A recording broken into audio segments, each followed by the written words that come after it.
Hello students, last class में हमने general chemistry में एक टॉपिक पढ़ा था डाल्टन्स एटॉमिक थ्योरी। मैंने उसमें आप लोगों को कुछ पॉइंट्स लिखाए थे, हम वापस से उसको स्टडी करेंगे।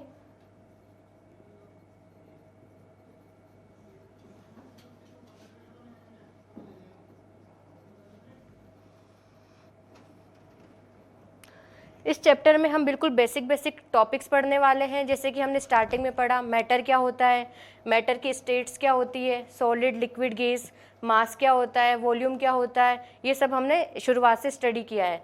उसके बाद मैंने आप लोगों को पढ़ाया कि एटम्स क्या होता है, एटॉमिक थ्योरीज क्या है। तो जो फर्स्ट एटॉमिक थ्योरी थी डाल्टन्स एटॉमिक थ्योरी, डाल्टन ने क्या बोला कि आपका जो मैटर है वो सबसे स्मॉलेस्ट पार्टिकल से बना हुआ होता है, जिसे हम क्या बोलते हैं, एटम। एटम को हम फर्दर डिवाइड नहीं कर सकते, वो उन्होंने बताया। एटम्स के कोई भी केमिकल रिएक्शन में पार्ट लेते हैं और अगर सेम टाइप के एलिमेंट रहेंगे तो उनके जितने भी एटम्स है वो सब कैसे होते हैं, आइडेंटिकल होते हैं इन नेचर। जैसे कि उनकी साइज सेम रहेगी, शेप सेम रहेगा, number of electrons, number of protons, number of neutrons सब क्या रहते हैं, सेम रहते हैं अगर हमारे पास एलिमेंट सेम है। और एक पॉइंट ये था कि अगर डिफरेंट एलिमेंट्स है तो उनके जो एटम्स है वो भी डिफरेंट होते हैं। डिफरेंट इन मीन्स साइज में, शेप में, number of electrons, number of protons. जैसे कि मेरे पास एक आयरन का ब्लॉक है, एक मेरे पास सिल्वर का ब्लॉक है, तो दोनों में जो नंबर ऑफ एटम्स है, मतलब जो उनका टाइप है एटम्स का, वो क्या रहेगा, अलग अलग रहेगा। नंबर ऑफ इलेक्ट्रॉन अलग रहेंगे, नंबर ऑफ प्रोटॉन अलग रहेंगे, उनका जो साइज है, शेप है, वो डिफरेंट होता है। तो ये हमने डाल्टन्स एटॉमिक थ्योरी में कुछ पॉइंट्स पढ़े थे। एटम्स क्या होते हैं, कोई भी केमिकल रिएक्शन में पार्ट लेते हैं और अगर कोई कंपाउंड बनेगा तो उनमें जो एटम्स पार्ट लेते हैं वो एक सिंपल रेशियो में कंबाइन होते हैं। For example H2O। H2O में जो हाइड्रोजन का मास है क्या है, 2 ग्राम्स, और ऑक्सीजन कितना है, 16 ग्राम्स। तो इनका अगर हम बायोमास रेशियो निकालें तो कितना आएगा, 1:8। तो डाल्टन ने क्या बोला कि अगर कोई भी कंपाउंड बनेगा तो उसमें जो एलिमेंट्स पार्ट लेते हैं, एटम्स पार्ट लेते हैं, वो एक सिंपल रेशियो में बायोमास पार्ट लेते हैं। जैसे कि H2 हो गया, एक है अमोनिया। अमोनिया में नाइट्रोजन का जो मास है कितना है, 14 ग्राम। हाइड्रोजन कितना है, 3 ग्राम। तो इनका जो रेशियो रहेगा वो 14:3 रहेगा। तो कोई भी अगर केमिकल फॉर्मूला है हमारे पास तो उसमें जो कंपोजिशन है एलिमेंट्स का, बायोमास, वो क्या रहता है, सेम रहता है। तो डाल्टन्स एटॉमिक थ्योरी के कुछ पॉइंट्स थे।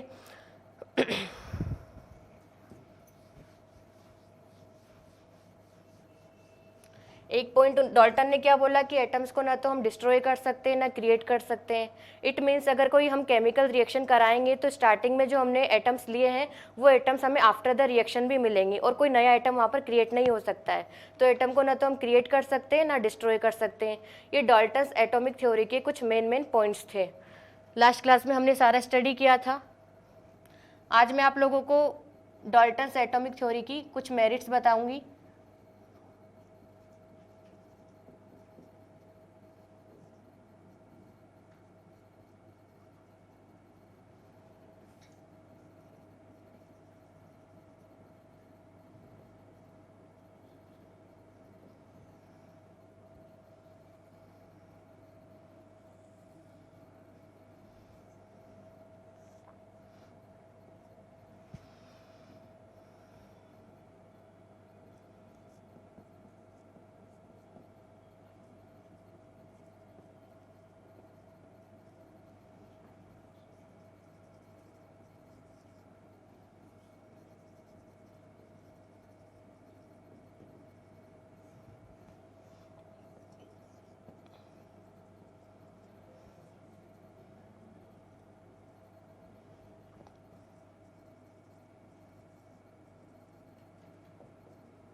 तो जो डाल्टन ने अपनी थ्योरी हमारे सामने रिप्रेजेंट करी उसमें उन्होंने कुछ पॉइंट्स बताए। तो उन पॉइंट्स के अकॉर्डिंग जो उनकी थ्योरी है वो क्या एक्सप्लेन करती है, law of conservation of mass and law of constant proportion. अब जो लॉ ऑफ कंजर्वेशन ऑफ मास है और लॉ ऑफ कांस्टेंट प्रोपोर्शन है, ये क्या होता है अभी हम देखते हैं।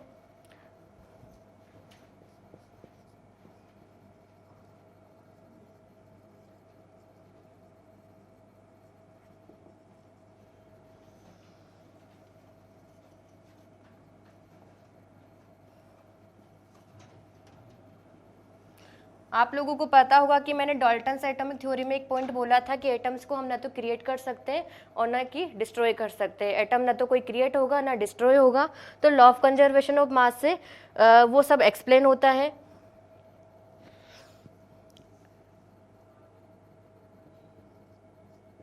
ये हमारे पास एक रिएक्शन है जिसमें रिएक्टेंट क्या है, ए और बी। इनसे क्या बन रहा है, सी एंड डी।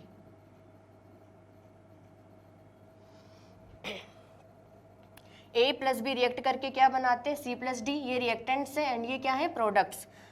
इफ मेरे पास ए का मास क्या है, मास ऑफ ए लिख सकते हैं इसको हम। बी को क्या लिख सकते हैं, मास ऑफ बी। इसका मास जो भी हमें मिलेगा after the reaction, mass of C, और इसका mass of D.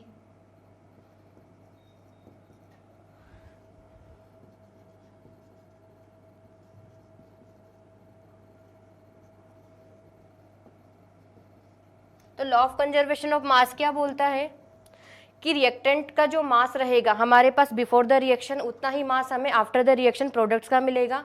It means mass of A plus mass of B equals to क्या रहता है always, mass of C plus mass of D.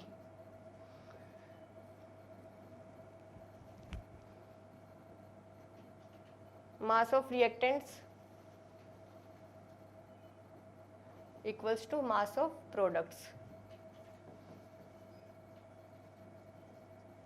हमारे पास रिएक्टेंट कुछ भी हो सकता है और प्रोडक्ट्स वहाँ से जो मिलेंगे वो रहेंगे। तो इधर का जो मास रहेगा LHS साइड का और RHS साइड का वो क्या रहेगा, इक्वल रहता है। कोई केमिकल रिएक्शन हम एग्जांपल में लेते हैं। मेरे पास क्या है, कैल्शियम कार्बोनेट CaCO3, जिसको हम लाइमस्टोन भी बोलते हैं, मार्बल भी बोल सकते हैं। इसको जब हम स्ट्रांगली हीट करते हैं तो दो प्रोडक्ट हमें यहाँ से मिलते हैं, एक तो कैल्शियम ऑक्साइड और एक CO2 गैस। तो कैल्शियम कार्बोनेट है CaCO3। यहाँ पर आप देख सकते हैं इस कंपाउंड में कैल्शियम है, एक कार्बन है और ऑक्सीजन है। यहाँ पर भी हमें क्या मिला है, कैल्शियम मिला है, कार्बन मिला है और ऑक्सीजन मिला है। दो प्रोडक्ट में हमें ये मिला है।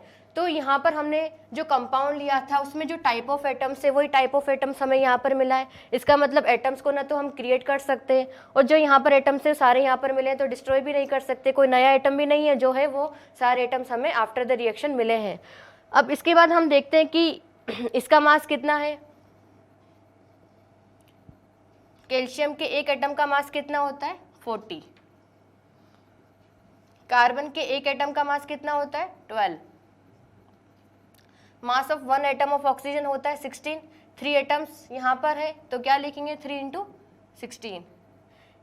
इसको जब टोटल करेंगे तो कितना आता है, 100 gram. This is calcium oxide. Calcium का मास अगेन 40, ऑक्सीजन का मास 16। इसका जब हम सम निकालेंगे कितना आएगा, 56 ग्राम। ये है हमारे पास कार्बन डाइऑक्साइड। इसमें कार्बन का मास हम कैलकुलेट करेंगे कितना आता है, 12। ऑक्सीजन का कितना, 32। कितना होगा, 44 ग्राम। इनका जब आप सम करेंगे 56 + 44 कितना आएगा, 100। तो ये जो हमने यहाँ पर कैलकुलेशन करी है इससे क्या एक्सप्लेन होता है कि जितना रिएक्टेंट हमने लिया था, कितना लिया था, 100 ग्राम, उतना ही मास हमें आफ्टर द रिएक्शन मिला है। कितना मिला है, 100 ग्राम। CaCO3 जब डिकम्पोज होता है कैल्शियम ऑक्साइड में, CO2 में, तो जितना हमने रिएक्टेंट लिया है उतना ही हमें प्रोडक्ट मिलता है। तो ये सब यहाँ से एक्सप्लेन होता है। Law of conservation of mass क्या बोलता है कि जैसे कोई रिएक्शन है, उसमें रिएक्शन में जो रिएक्टेंट्स है उनका जो मास है after the reaction, before the reaction, after the reaction भी हमें उतना ही मास मिलता है। यहाँ पर 100 ग्राम है तो यहाँ पर भी हमें क्या मिलेगा, 100 ग्राम मास मिलेगा।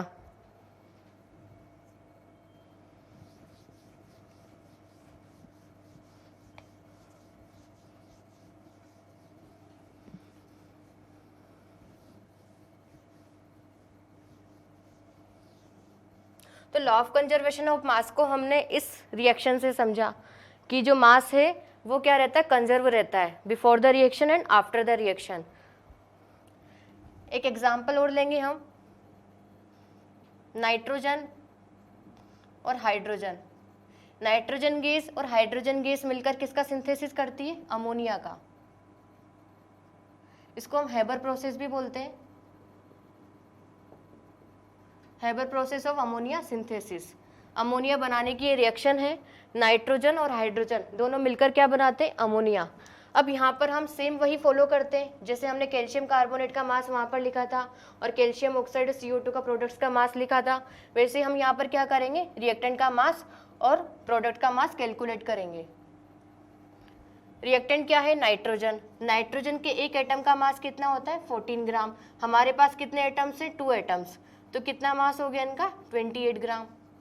हाइड्रोजन के 1 एटम का मास कितना होता है, 1 ग्राम। 2 एटम से हमारे पास कितना हो गया, 2 ग्राम्स। यहाँ पर 14 + 3 कितना होगा, 17 ग्राम। तो आप इस रिएक्शन में देख सकते हैं कि हमने रिएक्टेंट का मास कितना लिया था, 28 + 2 कितना हुआ, 30 ग्राम। और हमें आफ्टर द रिएक्शन कितना मास मिला प्रोडक्ट का, 17 ग्राम। तो ये क्या हो गया, यहाँ पर तो 30 ग्राम लिया था हमने और कितना मिला, 17 ग्राम। तो ये क्या है, इक्वल नहीं आ रहा है, तो मास कहाँ पर गया, तो मास क्या है, कंजर्व रहता है। तो लॉ ऑफ कंजर्वेशन ऑफ मास को फॉलो करने के लिए हम क्या करते हैं, किसी भी रिएक्शन को बैलेंस करते हैं। क्योंकि आप देखिए हमने लिया कितना था, 30 ग्राम, मिला कितना है, 17 ग्राम। This is impossible. तो हम क्या करेंगे, इस रिएक्शन को बैलेंस करेंगे ताकि जितना हमने रिएक्शन के पहले मास लिया है, आफ्टर द रिएक्शन हमें उतना ही मास मिले। तो बैलेंसिंग कैसे करते हैं स्टूडेंट्स, यहाँ पर कितने एटम्स हैं नाइट्रोजन के, 2 एटम्स हैं। हमें रिएक्शन में एज अ प्रोडक्ट नाइट्रोजन कितना मिला है, 1 एटम। तो नाइट्रोजन जब 2 एटम्स लिए थे तो 1 एटम कहाँ पर गया, तो उसको बैलेंस करने के लिए हम क्या करते हैं, यहाँ पर हमने 2 लगा दिया। तो नाइट्रोजन 2 एटम्स हो गए और यहाँ पर भी नाइट्रोजन के 2 एटम्स हो गए। अब आप देख सकते हैं कि यहाँ पर हाइड्रोजन के कितने एटम्स हो गए, 2 × 3 = 6। हाइड्रोजन के कितने एटम्स हुए, 6। तो अब हाइड्रोजन हमारे पास यहाँ पर है, तो इस हाइड्रोजन को बैलेंस करने के लिए हम क्या करेंगे, इसको 6 करना है, तो हम किससे मल्टीप्लाई करेंगे, 3 से। तो अब हाइड्रोजन कितना हो गया, 6। Nitrogen 2 atoms, nitrogen 2 atoms. Hydrogen कितना हो गया, 6 एटम्स। यहाँ पर भी हाइड्रोजन कितना है, 6 atoms. This reaction is balanced reaction. तो हम बैलेंसिंग क्यों करते हैं, लॉ ऑफ कंजर्वेशन ऑफ मास को फॉलो करने के लिए हम किसी रिएक्शन को बैलेंस करते हैं। क्योंकि जो आपका मास रहता है वो क्या रहता है, कंजर्व रहता है, वो कहीं डिस्ट्रॉय नहीं होता है, ना कोई क्रिएट होता है। जितना आपने लिया है आफ्टर द रिएक्शन उतना ही मास आपको मिलेगा एज अ प्रोडक्ट। अब इसी कैलकुलेशन को मैं वापस से करती हूँ ताकि लॉ ऑफ कंजर्वेशन ऑफ मास को हम यहाँ पर एक्सप्लेन कर सके। नाइट्रोजन का कितना मास हो जाएगा, अगेन ये पहले भी कितना था, 28 ग्राम, अभी भी 28 ग्राम है।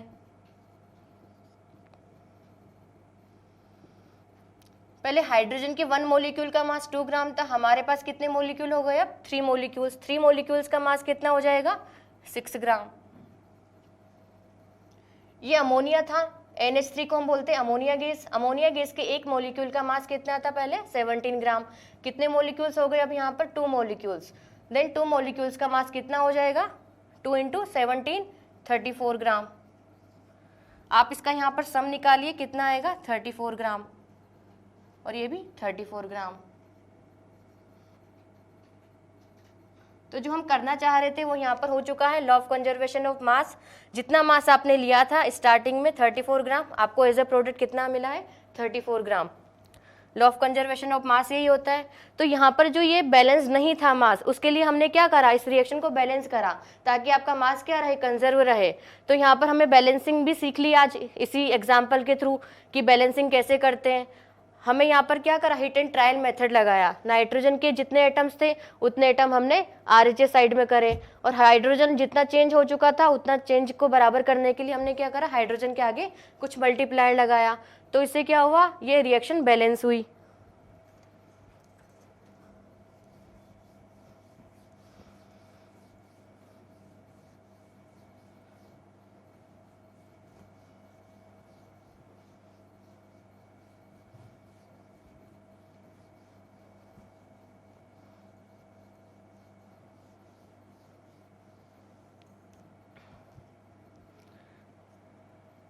लॉ ऑफ कंजर्वेशन ऑफ मास में हम क्या देख रहे हैं, कोई केमिकल रिएक्शन लिख रहे हैं, केमिकल रिएक्शन लिखने के बाद उसको हम बैलेंस करते हैं।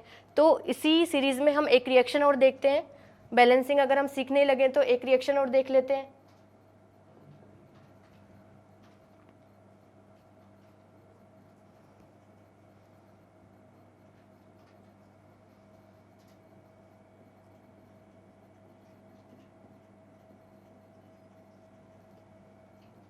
ये क्या है, ये एक हाइड्रोकार्बन है। हाइड्रोकार्बन वो कंपाउंड्स होते हैं जो कि कार्बन और हाइड्रोजन से मिलकर बने हुए होते हैं। ये हाइड्रोकार्बन है। हाइड्रोकार्बन की रिएक्शन मैं किससे करवा रही हूँ, ऑक्सीजन से। इसका मतलब इसका क्या हो रहा है, कंबशन। कंबशन क्या होता है students, combustion is the process in which burning of a fuel in presence of air. Air की प्रेजेंस में अगर किसी को हम बर्न करते हैं तो उसको क्या बोलते हैं, कंबशन। कंबशन के प्रोडक्ट क्या रहते हैं, CO2 और H2O। तो इस रिएक्शन में आप देखिए, कार्बन है, हाइड्रोजन है और ऑक्सीजन है। 3 टाइप के एटम्स यहाँ पर है, 3 टाइप के एटम्स ही हमें यहाँ पर मिले हैं। तो कोई नया एटम ना तो क्रिएट हुआ है ना डिस्ट्रॉय हुआ है।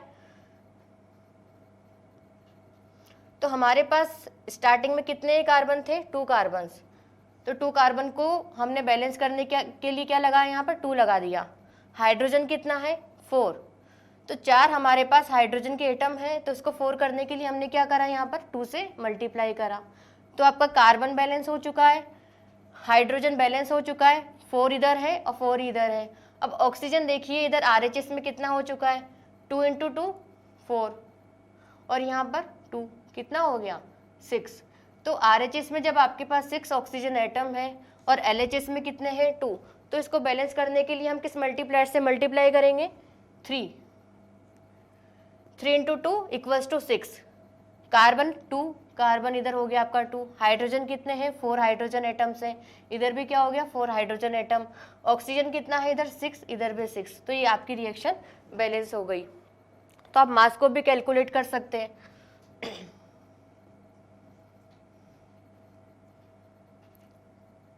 2 कार्बन का मास कितना, 24। 4 हाइड्रोजन का मास कितना, 4, कितना आएगा, 28 ग्राम। ऑक्सीजन की 1 मॉलिक्यूल का मास होता है 32। 3 × 32 कितना आया, 96 ग्राम। ये क्या है, कार्बन डाइऑक्साइड। कार्बन डाइऑक्साइड के 1 मॉलिक्यूल का मास होता है 44 ग्राम।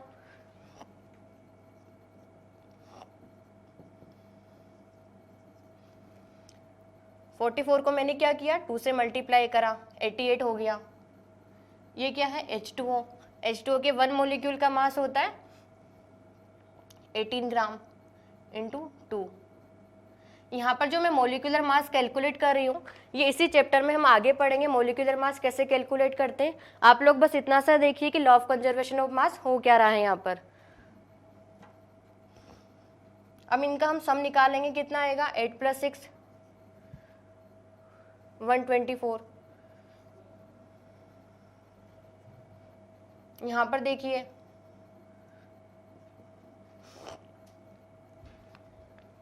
तो रिएक्टेंट का जो मास आपके पास था 124 ग्राम, आपको आफ्टर द रिएक्शन कितना मिला है, 124 ग्राम। तो लॉ ऑफ कंजर्वेशन ऑफ मास में यही होता है, आप क्या करते हो, कोई भी रिएक्शन लिखते हो, उस रिएक्शन को बैलेंस करते हो, तो आप जितना मास स्टार्टिंग में ले रहे हो, आपको एज अ रिजल्ट उतना ही मास एज अ प्रोडक्ट मिलता है। तो आपका law of conservation of mass complete हुआ।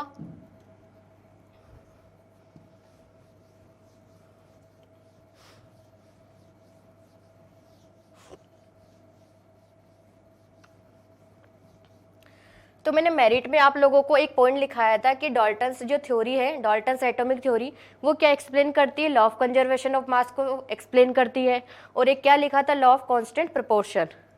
तो नेक्स्ट जो है आपका लॉ मैं एक्सप्लेन करने जा रही हूँ।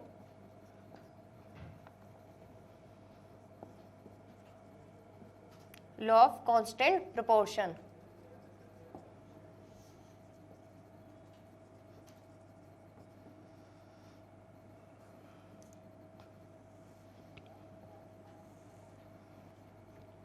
डाल्टन्स एटॉमिक थ्योरी में जो डाल्टन ने अपना एक पॉइंट दिया था, क्या बोला था कि अगर कोई भी कंपाउंड बनेगा तो उसमें जो एलिमेंट के एटम लगने वाले हैं वो एक सिंपल रेशियो में होते हैं। मैंने आप लोगों को ये पॉइंट लिखाया था, उसको अच्छे से एक्सप्लेन भी किया था।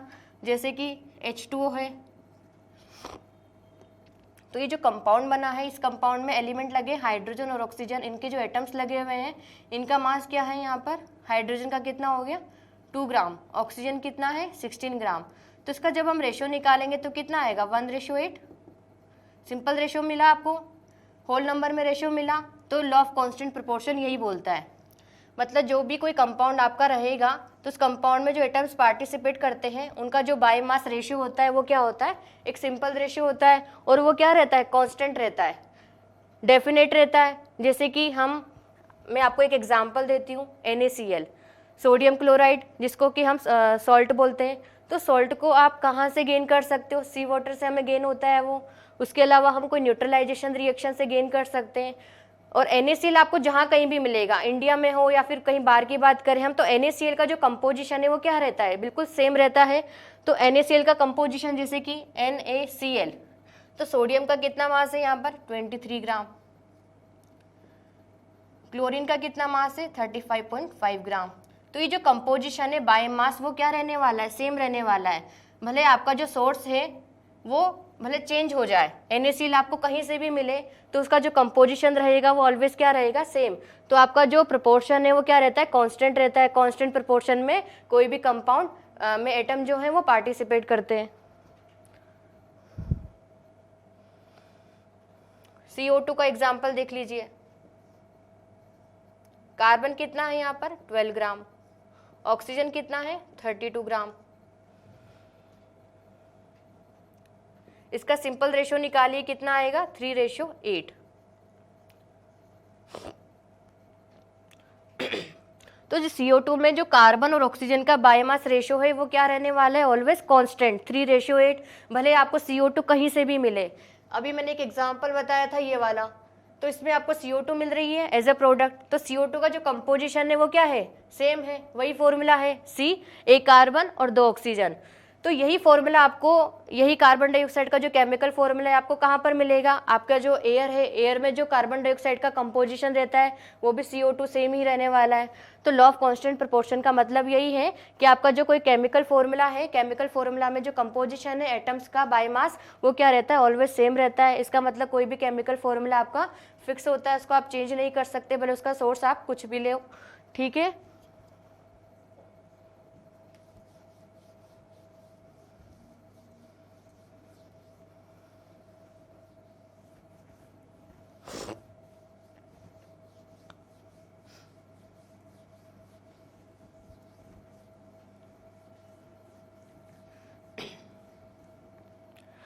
तो आज हमने क्या स्टडी करा, डाल्टन्स एटॉमिक थ्योरी की कुछ मेरिट्स। फर्स्ट मेरिट में मैंने आपको क्या बताया, law of conservation of mass और लॉ ऑफ कांस्टेंट प्रोपोर्शन, ये आप लोगों को अच्छे से आना चाहिए, ठीक है। नेक्स्ट पॉइंट क्या है डाल्टन्स एटॉमिक थ्योरी का, कि जो एटम्स है वो किसी भी केमिकल रिएक्शन में पार्ट लेते हैं। तो यह डाल्टन्स ने अपनी थ्योरी में बताया था और वो आज भी बिल्कुल सही है। एटम्स क्या करते हैं, कोई भी केमिकल रिएक्शन में पार्ट लेते हैं। अभी जो यहाँ पर मैंने केमिकल रिएक्शन लिखी थी, जितने भी हमने स्टडी करी है, सब में क्या थे, हर एलिमेंट के वहाँ पर एटम्स लिखे हुए थे। तो एटम्स क्या करते हैं, कोई भी केमिकल रिएक्शन में पार्टिसिपेट करते हैं। नेक्स्ट मेरिट क्या है, atoms take part in a chemical reaction.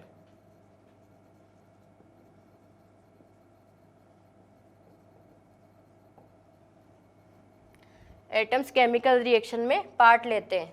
तो डाल्टन्स एटॉमिक थ्योरी की 2 मेरिट्स है।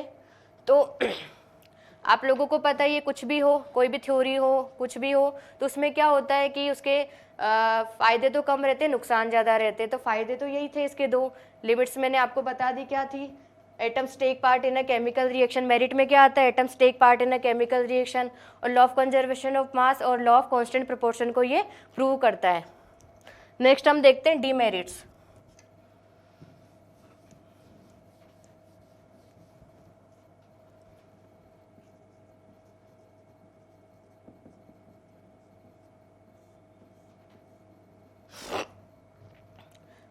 डीमेरिट्स मतलब जो डाल्टन ने अपनी एटॉमिक थ्योरी दी उसमें क्या कमियां थी, उसने जो अपने स्टेटमेंट दिए वो कुछ प्रूव नहीं होते हैं आज जो हम पढ़ते हैं उसमें।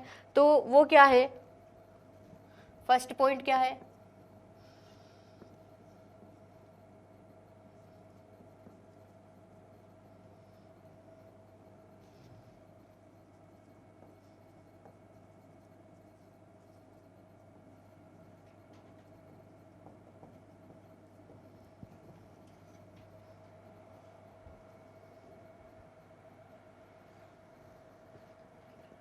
एटम्स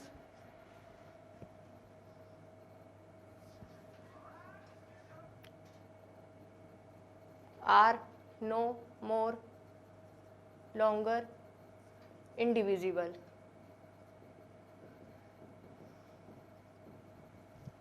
डाल्टन ने अपनी एटॉमिक थ्योरी में क्या बोला कि जो मैटर है आपका वो सबसे स्मॉलेस्ट पार्टिकल से मिलकर बना हुआ है, उसको हम क्या बोलते हैं, एटम्स बोलते हैं। उन्होंने क्या बोला, एटम क्या होता है, इंडिविजिबल पार्टिकल होता है जिसको हम फर्दर डिवाइड नहीं कर सकते, सबसे छोटा पार्टिकल वही होता है। बट बाद में जब एटम के अंदर के जो पार्टिकल्स है सब एटॉमिक पार्टिकल्स की डिस्कवरी हुई, तो ये जो स्टेटमेंट है उनका वो गलत प्रूव हो गया। एटम से भी छोटे छोटे पार्टिकल्स होते हैं, इलेक्ट्रॉन होता है, प्रोटॉन होता है, न्यूट्रॉन होता है। तो एटम के जो सब एटॉमिक पार्टिकल्स है, फंडामेंटल पार्टिकल्स है, वो क्या क्या होते हैं, इलेक्ट्रॉन, प्रोटॉन, न्यूट्रॉन। तो हम क्या कर रहे हैं, एटम को आगे और डिवाइड कर रहे हैं। तो एटम्स क्या है, वो डिविजिबल होते हैं। एटम को हम फर्दर डिवाइड कर सकते हैं, किस में कर सकते हैं, इलेक्ट्रॉन्स में, प्रोटॉन्स में, न्यूट्रॉन्स में।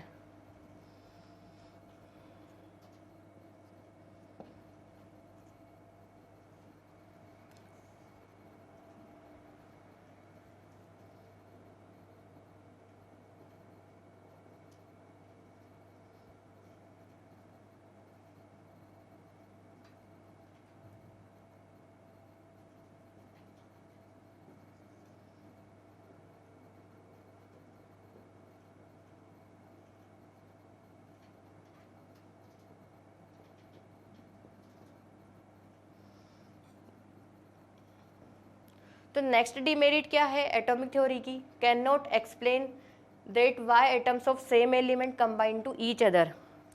कोई सेम एलिमेंट है तो उसके जो एटम्स है वो आपस में क्यों कंबाइन होते हैं, उनके बीच में जो बॉन्डिंग होती है, जो अट्रैक्शन फोर्स होता है, उसके बारे में उन्होंने कोई एक्सप्लेन नहीं करा था डाल्टन ने अपनी एटॉमिक थ्योरी में। तो can not explain that why atoms of same element combine to each other, वो आपस में क्यों कंबाइन होते हैं, मॉलिक्यूल्स क्यों बनते हैं, केमिकल बॉन्डिंग क्या होती है, वो सारी चीज़ें ये एक्सप्लेन नहीं कर सके।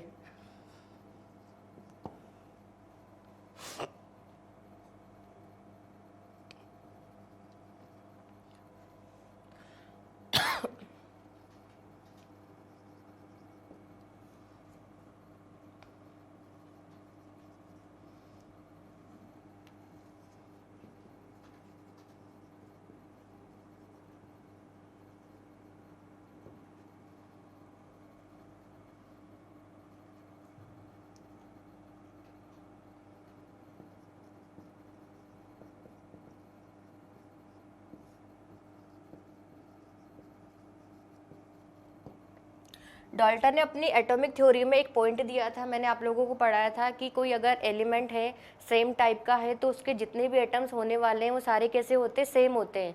सेम मीन्स उनका जो साइज है, शेप है, नंबर ऑफ न्यूट्रॉन है, इलेक्ट्रॉन है, प्रोटॉन है, वो क्या रहते हैं, सब में सेम रहते हैं।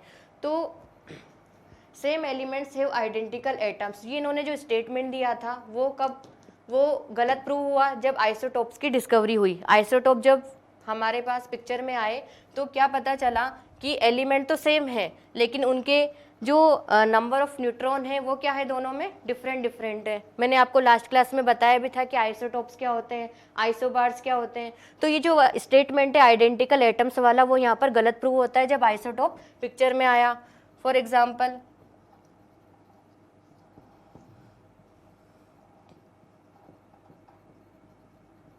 लास्ट क्लास में भी मैंने आपको ये एग्जांपल दिया था, ये हाइड्रोजन है, ये ड्यूटेरियम है, ये ट्राइटियम है। तो हाइड्रोजन की जो तीनों एटम्स है ये एलिमेंट तो सेम है, आप देख सकते हैं। तीनों को हम किससे रिप्रेजेंट कर रहे हैं, H से। इनका सिंबल क्या है सबका, hydrogen H, 1H1, 1H2 and 1H3। तो ये क्या है आपस में आइसोटोप्स। आइसोटोप्स क्या होते हैं, जिनका एटॉमिक नंबर सेम होता है और मास नंबर क्या होता है, डिफरेंट होता है। तो सबका एटॉमिक नंबर आप देख सकते हैं, यहाँ पर नीचे लेफ्ट हैंड साइड में लिखा हुआ है 111। तो एटॉमिक नंबर तीनों में क्या है, सेम है, बट इनका जो मास नंबर है जिसको बिल्कुल ऊपर की तरफ इस साइड पे लिखा जाता है 1 2 3, ये क्या है सबका डिफरेंट डिफरेंट है। तो नंबर ऑफ न्यूट्रॉन क्या हो गए, तीनों में डिफरेंट है। मैंने लास्ट क्लास में आपको कैलकुलेशन बताई थी। तो नंबर ऑफ न्यूट्रॉन इसमें कितना है, इसमें 0 है, इसमें 1 है, 2 है। तो ये तीनों आपस में क्या है, आइसोटोप। तो डाल्टन ने क्या बोला था कि अगर एलिमेंट सेम है तो उनके जो एटम्स है वो भी क्या होते हैं, आइडेंटिकल होते हैं। तो ये आइडेंटिकल नहीं रहे, आप देखिए नंबर ऑफ न्यूट्रॉन इसमें 0 है, इसमें 1 है, इसमें 2 है, जबकि एलिमेंट क्या है, सेम है। तो वो उनका जो स्टेटमेंट था ये गलत प्रूव हुआ जब आइसोटोप पिक्चर में आए। नेक्स्ट स्टेटमेंट क्या था उनका,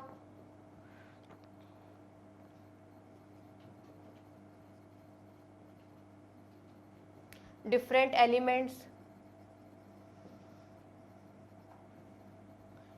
have different type of atoms. Exception, इसमें क्या एक्सेप्शन आया, आइसोबार्स, ये भी मैंने आप लोगों को लास्ट क्लास पे पढ़ाया था, आइसोबार्स। डाल्टन ने अपनी एटॉमिक थ्योरी में क्या बोला, different elements have different type of atoms. अगर हमारे पास एलिमेंट डिफरेंट टाइप के हैं, जैसे कि आयरन है, अगर कॉपर है, तो दोनों क्या है, डिफरेंट टाइप के एलिमेंट हैं, तो इनके जो एटम्स रहते हैं वो डिफरेंट होते हैं। तो जब आइसोबार्स की डिस्कवरी हुई तो हमें क्या पता चला कि कुछ एटम्स ऐसे हैं वो उनका वो एलिमेंट तो क्या है, अलग अलग है, लेकिन उनके एटम क्या हुए, सेम हुए। तो आइसोबार्स में मैंने क्या लिखाया था आप लोगों को, same atomic mass and different atomic number. तो एटॉमिक नंबर अगर हमारा चेंज होता है तो एलिमेंट चेंज हो जाता है, तो एटॉमिक नंबर अगर चेंज है, डिफरेंट है, तो आपके एलिमेंट भी क्या होंगे, चेंज हो जाएंगे। इसका एग्जांपल मैंने लिखाया था 18 आर्गन 40 एंड 20 Ca40। एक एलिमेंट आपके पास आर्गन है, एक क्या है, कैल्शियम। एलिमेंट क्या है, दोनों डिफरेंट है, एटॉमिक नंबर डिफरेंट है, इट मीन्स एलिमेंट आपके क्या रहेंगे, डिफरेंट रहेंगे। एक आर्गन है, एक कैल्शियम है, एटॉमिक नंबर 18 है, 20 है, डिफरेंट एटॉमिक नंबर होता है, बट सेम क्या होता है, एटॉमिक मास। तो ऐसे एलिमेंट्स के एटम्स जिनका एटॉमिक मास सेम रहता है, डिफरेंट एटॉमिक नंबर होता है, उनके बीच में क्या रिलेशन होता है, आइसोबार्स का। तो यहाँ पर क्या है, आप देख सकते हैं सेम एटॉमिक मास है बट डिफरेंट एटॉमिक नंबर है, तो आइसोबार्स हो गए ये। तो आइसोबार्स जब पिक्चर में आए तो उनका जो स्टेटमेंट था ये वाला, ये क्या हुआ, गलत प्रूव हो गया। उन्होंने क्या बोला था कि डिफरेंट एलिमेंट्स है, different type of atoms, different atoms होते हैं। अब देखिए यहाँ तो बिल्कुल सेम एटम दिख रहे हैं, एलिमेंट क्या है, सबका अलग अलग है। तो एक पॉइंट ये था उनका डीमेरिट में।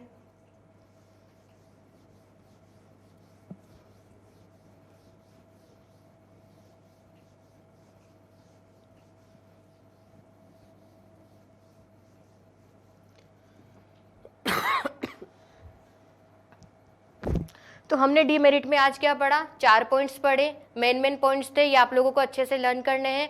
पहला पॉइंट क्या था कि डाल्टन ने क्या बोला कि हम मैटर को डिवाइड कर सकते हैं एटम्स में, और जो आपका एटम्स है वो कैसा होता है, इंडिविजिबल पार्टिकल होते हैं। लेकिन जब सब एटॉमिक पार्टिकल्स की, फंडामेंटल पार्टिकल्स की डिस्कवरी हुई, इलेक्ट्रॉन, प्रोटॉन, न्यूट्रॉन की, तो हम क्या कह सकते हैं कि मैटर, आपका जो एटम है, एटम क्या है, वो डिविजिबल होता है। तो एक उनकी जो वो कमी थी वो यहाँ से प्रूव होती है, उनके जो एटॉमिक थ्योरी उन्होंने दी थी। और उन्होंने एक पॉइंट ये बोला था कि आपके जो एलिमेंट है, सेम टाइप के एलिमेंट, उनके जो एटम्स रहते हैं वो सेम रहते हैं। तो आइसोटॉप की जब डिस्कवरी हुई वो गलत प्रूव हो गया।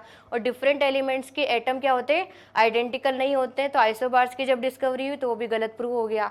और वो सेम टाइप के एलिमेंट को कैसे कंबाइन होते, केमिकल बॉन्डिंग उनके बीच में क्या होती है, वो भी एक्सप्लेन नहीं कर पाए। तो ये उनकी एटॉमिक थ्योरी के कुछ डीमेरिट्स हैं। मेरिट्स मैंने आप लोगों को पढ़ाया, law of conservation of mass और लॉ ऑफ कांस्टेंट प्रोपोर्शन। ये आप लोगों के 9th क्लास में भी आता है टॉपिक, इसको अच्छे से आपको प्रिपेयर करना है, इसके एग्जाम्पल्स अच्छे से याद रखने हैं। तो आज की क्लास यहीं पर फिनिश होती है, हम नेक्स्ट कंटिन्यू करेंगे नेक्स्ट क्लास में।